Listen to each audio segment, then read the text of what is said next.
Welcome to Teen Talk New York. I am your host, Elijah Z. Williams. This is my co-host, Khalil Bradley. And today we're going to talk about the music business and the music industry. So, Khalil, 2 questions. How do you feel about music, and what do you think about the music industry today? Well, first, I think music about how you feel. If you fall in love, you write a song about how you fell in love. When you make money, you're going to write a song about how you made the money. And how I feel about the music industry, I feel like anybody in the music industry become famous, all you need is like a catchy song, basically. Well, my opinion on music is that today it's basically is what it is. You know, you got these young artists out here today talking about, different situations that they was in. But then as soon as they become more famous, they get a big head and talk about the fakeness in it. And this is why I don't like, the certain music here today. And like the music industry today, it ain't how it was back then.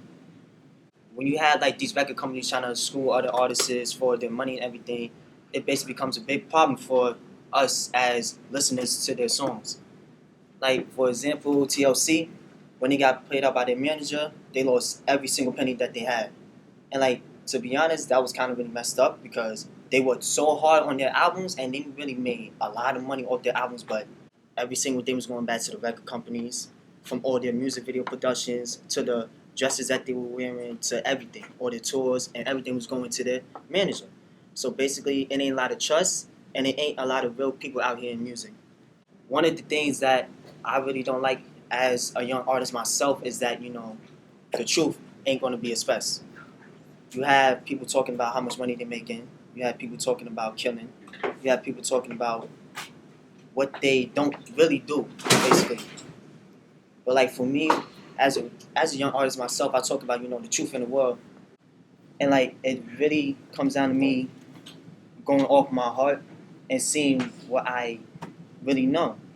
And like as a young artist, you got to think about, what do you want for yourself and what do you want people to hear.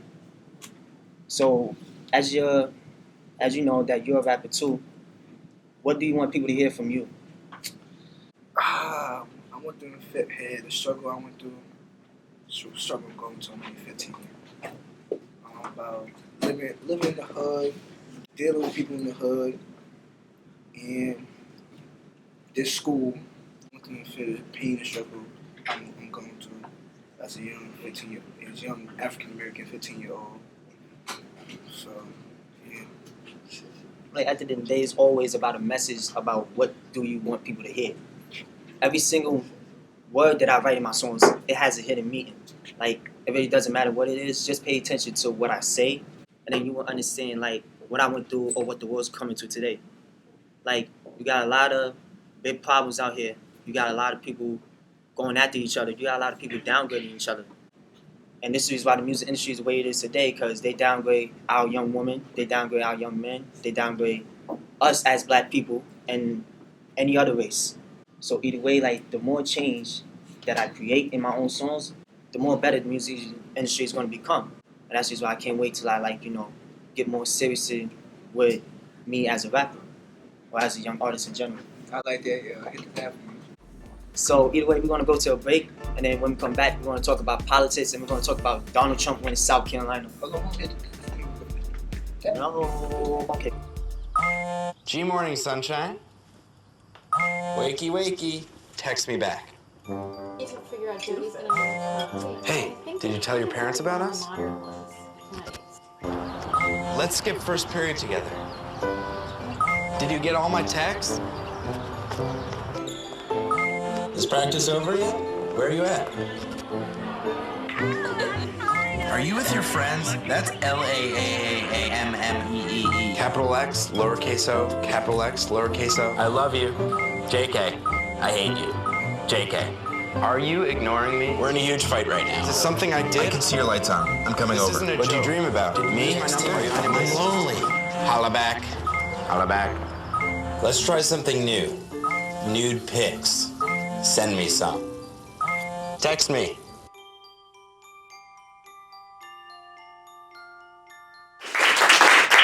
Welcome back to Teen Talk New York.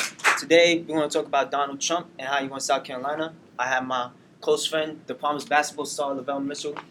So, Lavelle, as you may know that Donald Trump one of the person that's running for president.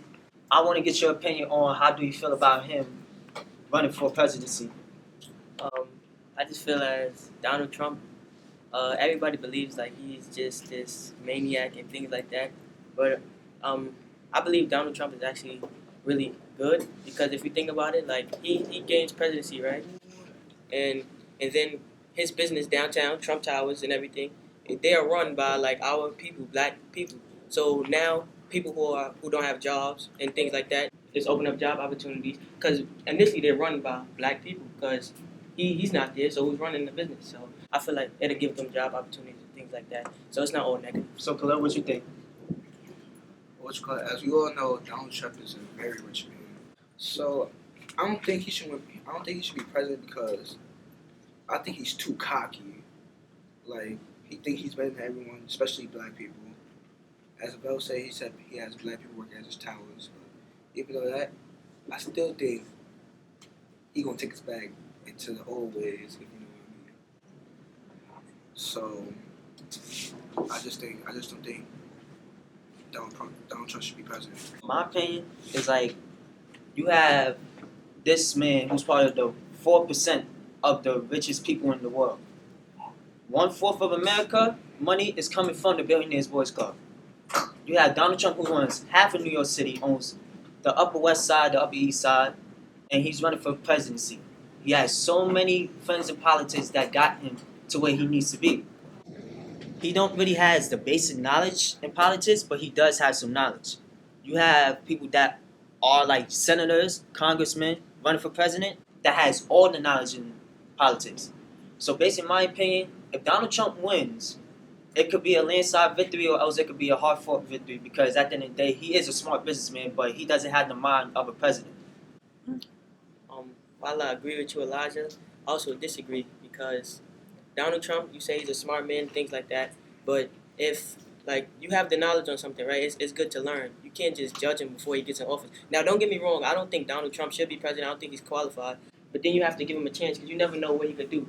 You know, maybe he's just saying what the Republicans want to hear, like, "Oh, I'm going to do this, I'm going to do that." But 9 times out of 10, he's really helping us. He's just saying what they want to hear, and that's all politics is at the end of the day, saying what you want to hear. So it's different beliefs. I can agree with you on that because basically, like, you know, people got their own voice and what they don't have to say. So, like, Khalil, I'm going to ask you a question. If you think Donald Trump will win, will he end the war with ISIS? I actually don't think so because actually I can't really answer that because he's not president yet, so I'll actually need to see him do that for me. Well, what you think? I think, well, it's the war with Middle East. Just the war with Middle East. I believe, like, I mean, you can't say he will end it. You can't say anybody will end it because Barack Obama is in office right now. He's trying to end it. So, I mean, we'll see what Donald Trump picks up.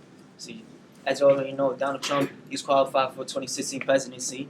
As you already know, a smart businessman and a smart man that has some knowledge in politics. But basically, at the end of the day, I want to get the audience opinion on this. If you think Donald Trump will win the president of 2016, raise your hand. Anybody? One, just 2 people. Only one person. Okay, so I got another question. As you may know, Donald Trump was kind of making some racial slurs about Mexicans and about us as young blacks. I want to get your opinion on that and how do you feel about that? Being a young black man, of course, I'm gonna take it personal. But then again, I said like it's politics and it's business, so you never know what might happen. So for me, I feel like he could do a good job in office, but then again, you never know. You never know what happens until it happens. So I take it personal, but you can't get mad at him for making racial slurs if that's all we're giving him to make. Like we're gang violence and things like that, and they were expecting people to say, "Oh, we're angels," so you can't. Like that, we gotta look at both sides. You can't. Hello? You know exactly what I'm saying. And that's the end of our segment. I appreciate y'all for joining us on Tea Talk New York. We'll see y'all next time. We're going to talk about fashion.